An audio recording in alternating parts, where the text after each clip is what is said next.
Welcome to Community Capital, a podcast delving into the stories of visionary founders and community builders shaping our world. I'm your host, Antonio Namwong, the Senior Legal Assistant at Republic. Today, I'm thrilled to have the opportunity to converse with Suman Kanuganti, the visionary CEO behind Personal.AI. With the mission to craft a truly unique and personal virtual AI assistant, his journey is both inspiring and transformative.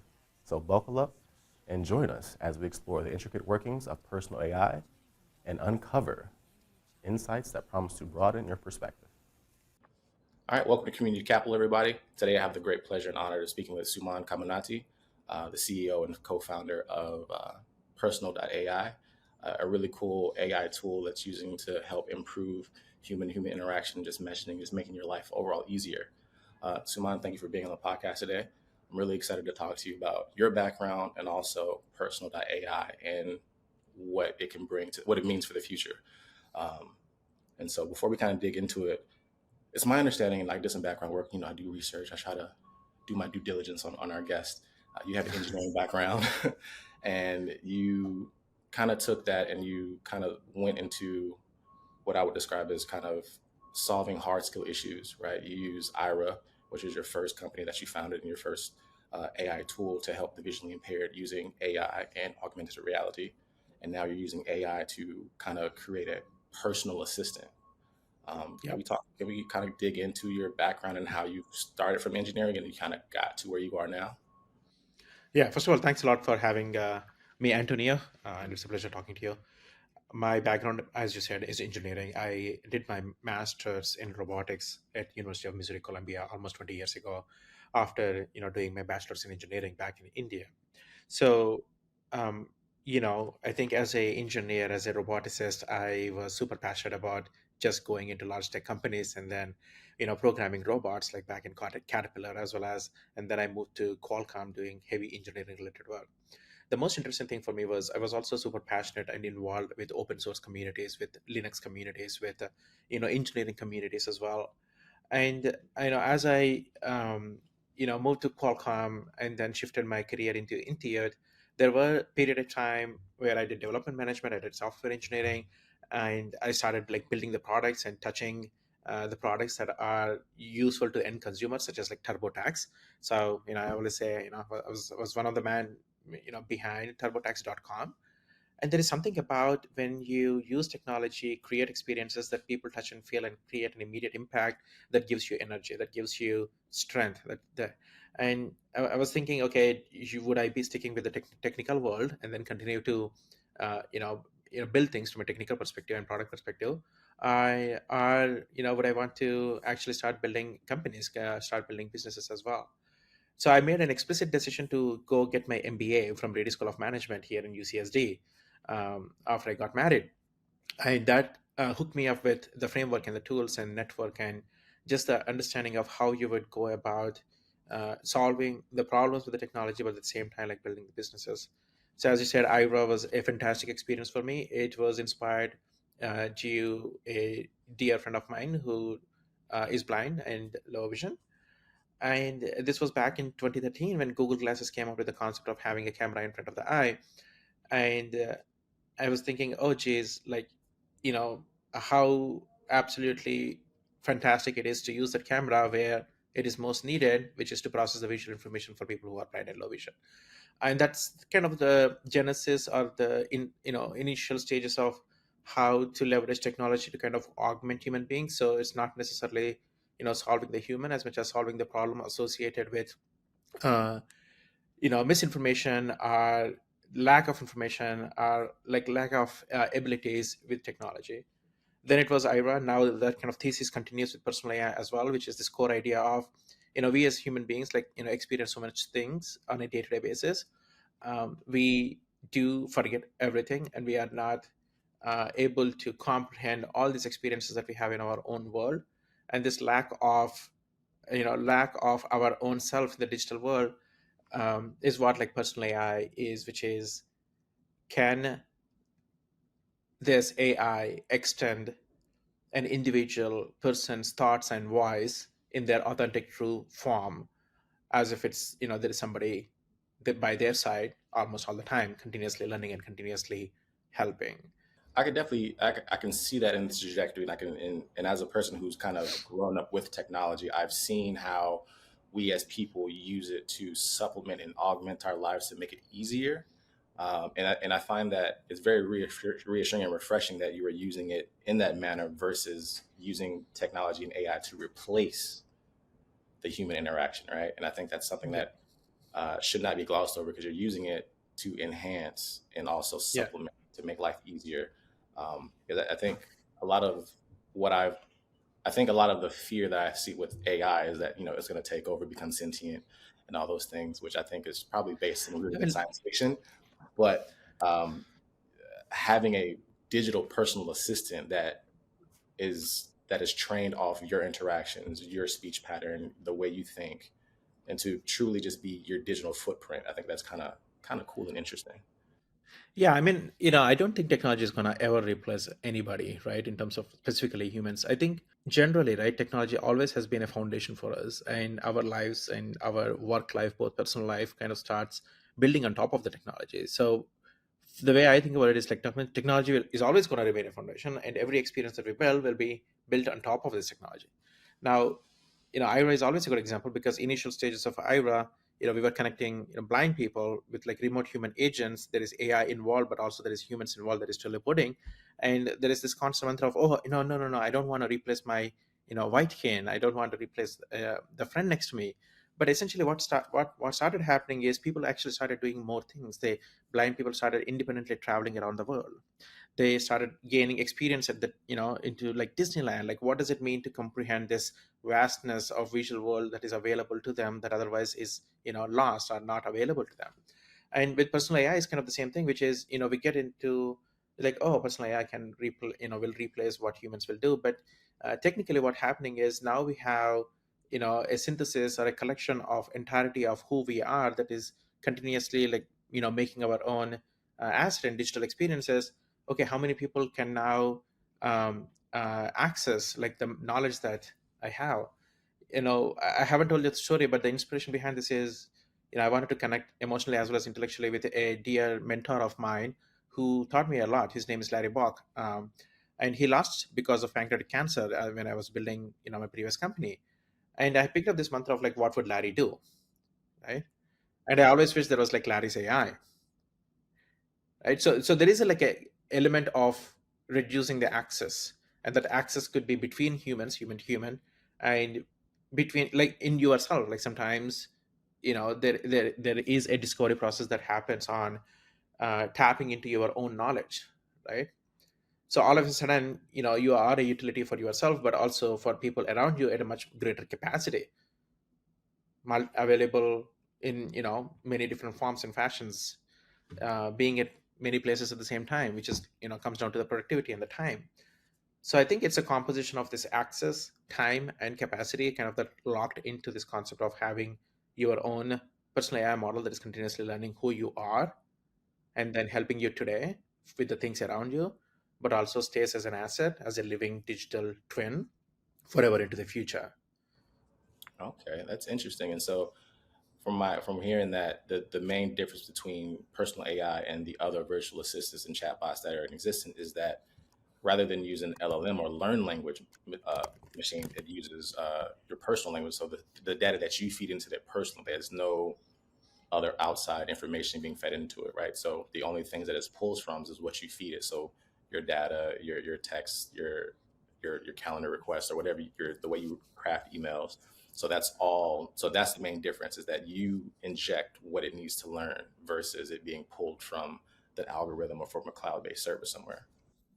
Yeah, that's a fundamental approach difference between large language model and personal language model.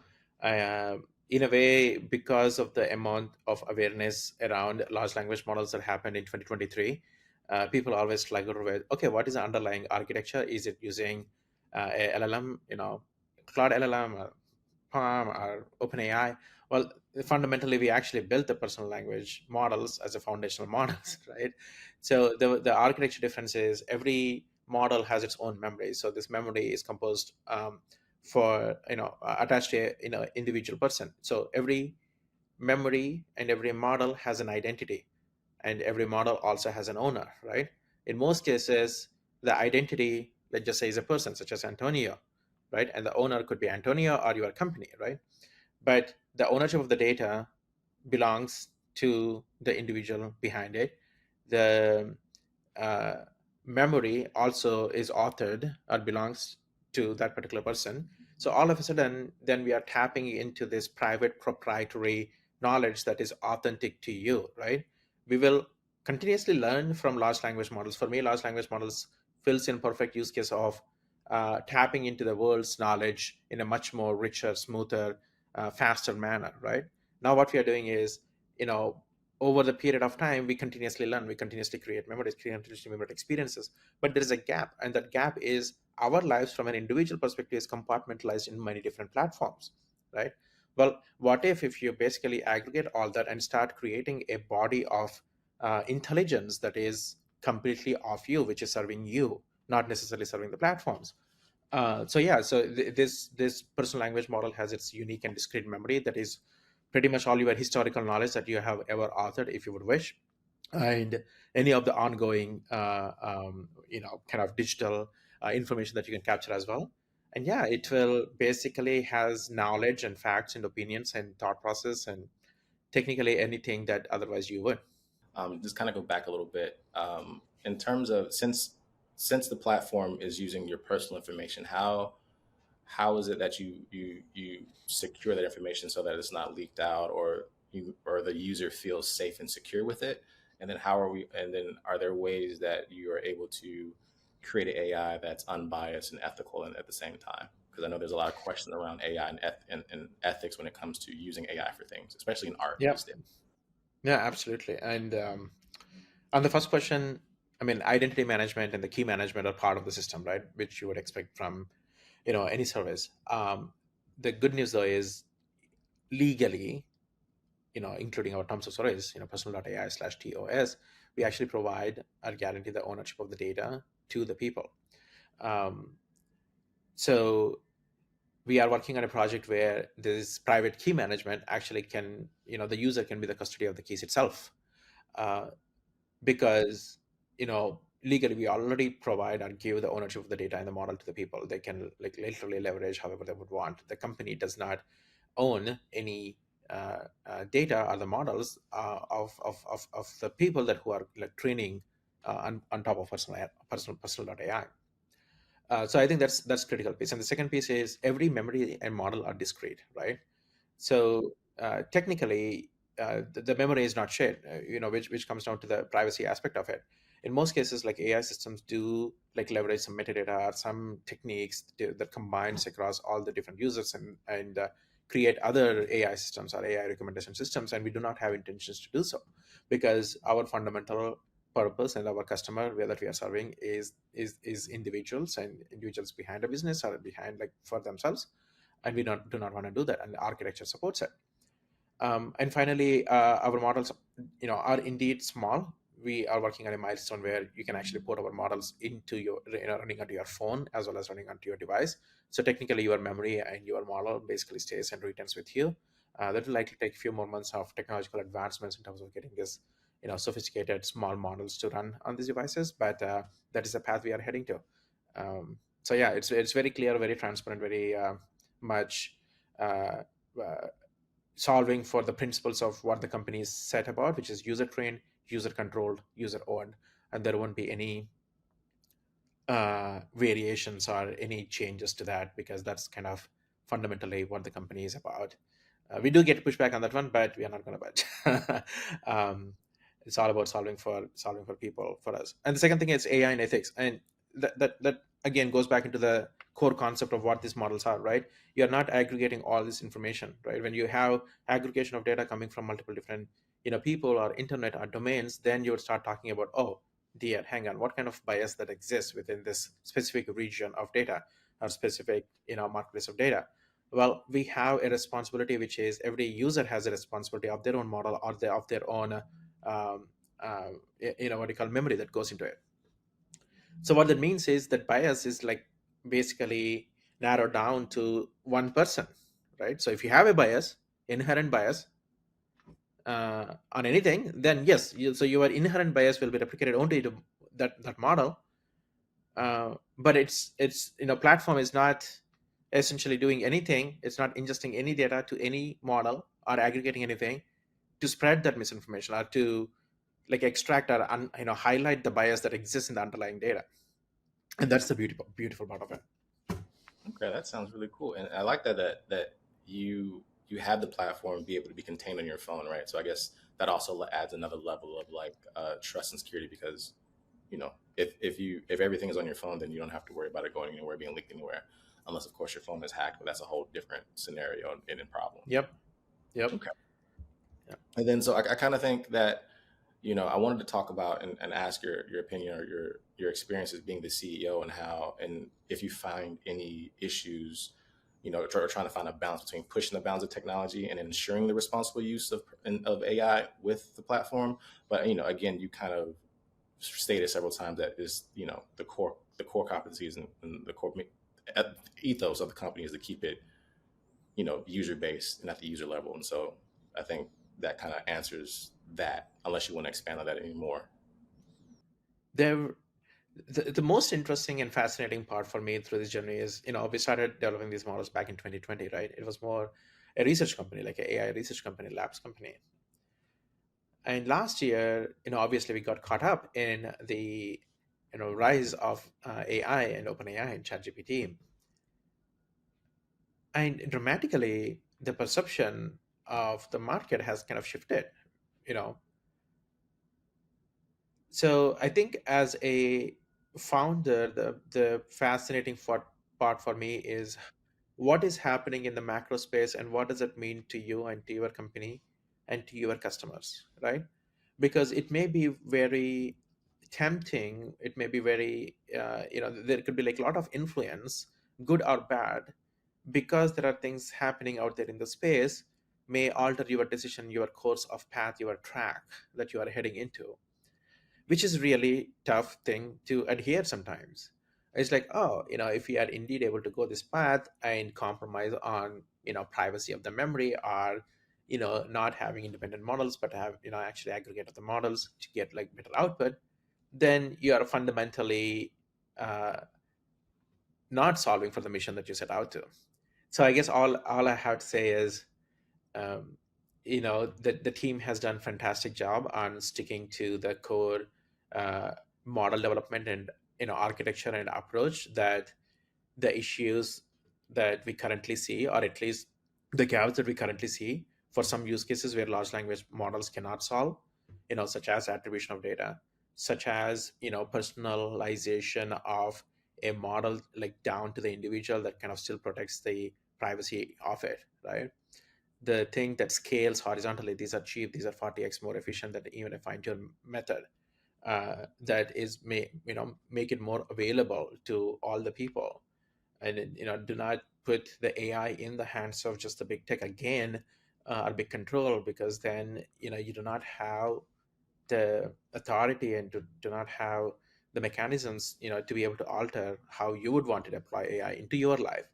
So I think those all the things are like really critical, and I'm super happy and super proud to say, um, we stuck to our path, and we currently now have a matured system and models where every individual person can own their own memory, own their own model that actually serves them, and not any single platform that exists in the world. I think that is the most critical piece. And I just want to have a question just out of curiosity, and I think it's to be a fun one to ask. When you, because I'm assuming that you have your own personal AI that you use very in your Of day to course. day.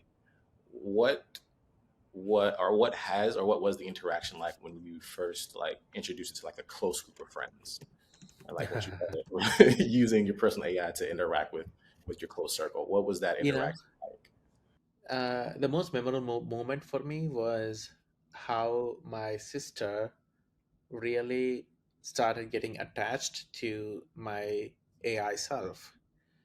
Um, my sister and me, we obviously have like deeper relationship, and we talk a lot. Uh, and she expects that I pick up the phone call like almost every single second.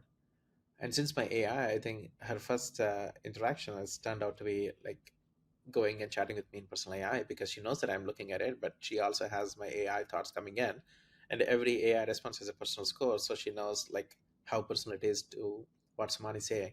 And she talks to me like about all things, like her career, or sometimes technical questions, or sometimes just like, hey, what's going on. So I think it's fascinating to see. I wouldn't expect like certain behaviors to like change so rapidly, but it's so cool. And I actually sent you a link to my AI as well. And many of my clients, many of my customers, many of my friends now take it for like granted, where they trust my AI and they trust me collectively as like one entity, because I'm always in the loop, and it's not like they're having a conversation or an experience with the AI where it's a separate bot that is not attached to Suman, right? I think that experience, I think, is key for us, which is human is always in the loop. Yeah, no, I think Um, that's definitely important. That's a human has to be in the loop. Just thinking about times where I've talked with like virtual assistants or like help desk bots, right? They're the automated mhm. systems, and you just kind of frustrate them because there is no human interaction. They don't respond in a human way. It's very like ones and zeros, yes or no, doesn't compute Yeah. type deal. I mean, And those are but dialect systems, right? I mean, that's the old AI versions of yeah, our it's the previous old AI AI. versions. But I But think yeah, it's I really mean, my team uses it. My team like pretty much gets the responses for even not just like question and answers, right? It's also about thought processes. What do I think about, Wall Street Journal article that just released, got released on AI ethics and bias, right? Mhm. Yeah, what are my thoughts on it? If there is a newer device that comes out of in the industry, what would be my thoughts on it? um, and it's pretty fascinating. Like even if you can take like a newer topic that may not be in your memory, and then start ideating with, okay, what does it mean to you? And because there is a like almost like a back off or a fallback model, which is the large language model. When your personal language model doesn't have enough memory, it kind of remixes the hybridness of what your mind has with what the world thinks about it, and puts a thought together, right? And that I think is super powerful. For personally, I it helps me a lot. And for my team, my own brain helps them a lot. So yeah, it just goes into who are the circles around you that can benefit, and what are the use cases, and then just creating a lounge, which is an AI lounge in our perspective, for each of those use cases. um, so yeah, I mean, the future is pretty wild, but it's pretty fascinating in terms of the connection and communication that we establish with our own customers inside the personal AI ecosystem. Okay. Is there, unlike the human memory where it's kind of hard to delete things, like we can forget, Oh yeah, but you like can forget things. You can um, remove memory. You can edit the memory too. you can So edit that, it. Okay, yeah, that's cool. Like so, you can edit and you can remove things after you've already put it into the memory, right? yeah. I mean, it's also more involved. I mean, if we get into the details, it's time bound. So Okay. let's just say, Antonio, take a specific topic in New York, right? What are your thoughts on New York like 10 years ago, and what are your thoughts on New York like right now, right? So Hmm. as your memory grows, the model picks up the recency of what your thoughts are on a specific topic, or a subject, or a question and answer. So it has that recency effect. And because our minds and experiences constantly altering as well. Hmm. Facts, it gets tricky. you know like, what is my daughter's name, what's my dad's name? That alteration, that kind of factual alteration gets tricky. But however, your thought process alteration, the memory is pretty good at like keeping track of it, and using the latest thoughts around it. Okay. Do you now? I'm just like just now. I'm just in like my curiosity brain. Do you ever like personally talk to your AI? Like, do you just like All the have time. Are you with kidding it? me? Yeah. So so for me, I'm an internalizer, so I have inner monologue all the time. So is it just similar to like, hey, you're just having a conversation with yourself You about whatever, literally talk to yourself. Yeah, you literally chat with yourself. and it feels that's now I want to play with what like I want my own AI No, to so see. you literally go to your My AI, and when you go in, it's baby AI, meaning there is no memory of you, right? So it will start feeling like general. It's like, okay, now tell what your personalities are, traits are. Oh, by the way, the system does has a training space, meaning you can like sit and upload your resumes, your past thoughts, your papers, your documents, your authored content that you Oh have, right? So you basically get a jump start, and once you have the jump start, then you are interacting with it. And whenever you're talking about it and you have a specific thought that authentically represents who you are, like let's just say your thoughts on New York City, you can add that as a memory. And Mm. so you're getting the value out of it, but you are continuously reinforcing the learning of it by simply adding things that you would want your model to train by adding it to the memory. That's You're blowing my mind today, and I really just want to like play around and just get my own personally. I think I'm gonna get my own, honestly. To be honest with you, just talk to myself, and mainly just to talk to myself. But also, I think it would be very helpful for different aspects of my life, and I think it'd just be cool to have. Yeah. Uh, and so it sounds like you hit something, you got a good idea. It's the model works. I'm curious, and I think, I mean, I'm not the litmus test here, but I want to use it, and so I feel like everyone else should want to use it after watching this podcast, or at least be have an interest to like go look at it and like, oh, let me just see what this is about and learn some more information, because like I'm genuinely intrigued, and I'm like, yeah, I'm excited for you, and I'm excited for Personal.AI. I don't know if you can Me too. tell, but I'm excited for 2024 of Personal AI. yeah, it's gonna be great. It's gonna be a great year for you guys, right? Will be. You're currently doing a raise right now on the Republic platform. That's going pretty well. Yeah. I think it's still available for another 3 months or so. Yeah, the reason the Republic platform is mostly for our customers. One thing that we want to really make it clear is we want to engage the community and the people and make them part of the journey. Um, so pretty much this idea of you're not only owning your AI, you are owning the future of the AI for the most personal AI company on the planet. Because technically, you would see assistants for quote unquote personal AI assistant from every company, and in rather most cases, those personal assistant will still continue to favor or be designed to the benefit of the platforms, not necessarily to the benefit of you, except that it is a different medium. So you would have this person. So again, goes back to this open table as well as Airbnb or Medium example, right?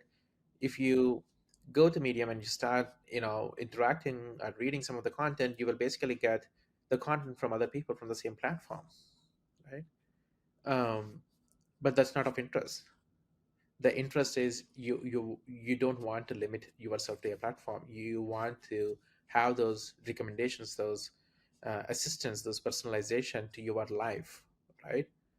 So as long as you are adapting to a personal AI assistant from a company that is very platform driven, they have a primary purpose of serving, such as social media, such as content, such as documents, whatever it is, you're still locked in to a platform, and that is no different than our current experiences today.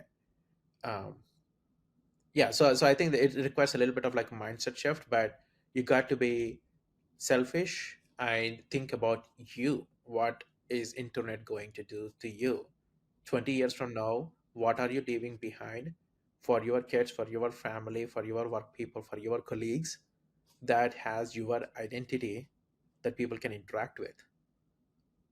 That is the AI that you got to leave behind, not your interaction with some other people's personal AI assistants from other companies. No, that's definitely. I think that's the best way to put it, right? What can you do to leverage AI for yourself, right? And how do Yeah. you use that to add value to your life and those around you versus using somebody else's. So I think, yeah, that's a beautiful way to put that. Um, Given your experience in AI, in tech, and your previous ventures, is there any advice that you would give to entrepreneurs trying to venture into the AI and tech space? AI, specifically AI, did you say, or tech space generally?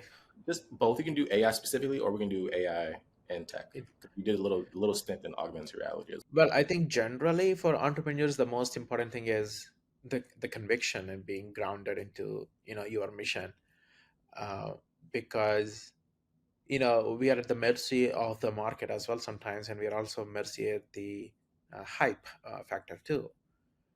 Um, so being grounded and staying uh,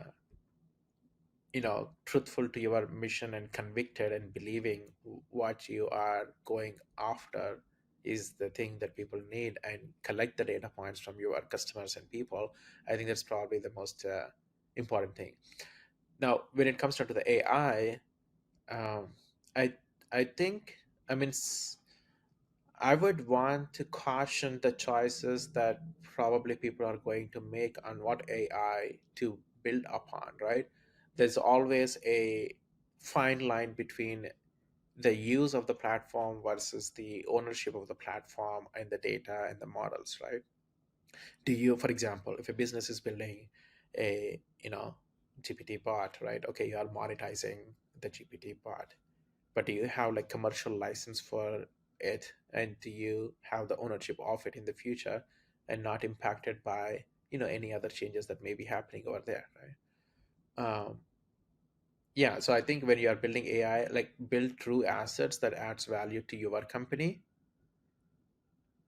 beyond you know solving the problem. I mean, of course you have to solve the problem, that's the fundamental thing, but beyond solving the problem, you got to start gathering your key assets, um, so that way you can sustain that value to your customers. Mm. Yeah, I get that. That makes sense. And hopefully that advice will fall upon ears and be taken, not taken lightly, but taken seriously I and mean, a used. good example is like Twitter, right? Twitter, people, I know a couple of friends who built businesses around Twitter API, like, Hmm. clients around Twitter API, and that's it. Now the good thing is it's good focus, right? It's good niche, it's good Yeah. target, but literally overnight Elon Musk killed like 10 companies. Right? Yeah. So I think, like, what are you dealing with? Even I belong to the category of, working hard and figuring out the problems, and gathering people around you and surrounding yourself so that you can make progress towards your dreams. And I think every entrepreneur has that story of initial journey of, before they get there and self-sustain and self-fund some of the projects that they would want to do. um, yeah, so I think that is the most difficult part of entrepreneurial journey, um, you know and navigating that, having with conviction. Yeah, conviction has to be there because you're on the journey. Usually, you start off on your own by yourself. You kind of have to like be confident in what you're doing. It's like, oh, this is it. Like nothing's going to deter me from this path. And if it's something that I really want and I really pursue, and I feel strongly about, the change that I want to make, like I just have to do those things. Mhm. Uh, and then, yeah, for sure. But Suman, I want to say that this has been a great conversation. I don't want to take up any more of your time. I know you're at CES. You got to see all the cool AI stuff. I'm probably going to see about a whole bunch of CES releases and announcements on my social media because that's just the pocket I'm in. Um, but no, I had a great conversation today. I feel like we covered a lot. Is there anything that you want to speak on that I may not have had the opportunity to touch on, or clarifying points that you want to add to a previous statement before we wrap up and head out? No, I enjoyed this conversation as well, Antonio. Thanks a lot for talking to me. I think we covered a lot, so I don't have much to say. But at the end of the day, just take control of your AI experiences is the message that I would give. I definitely going to take control of my AI experience going forward. So thank you so much for this enlightening conversation. Okay, thank you, Antonio. All right, you have a good one tomorrow. Bye.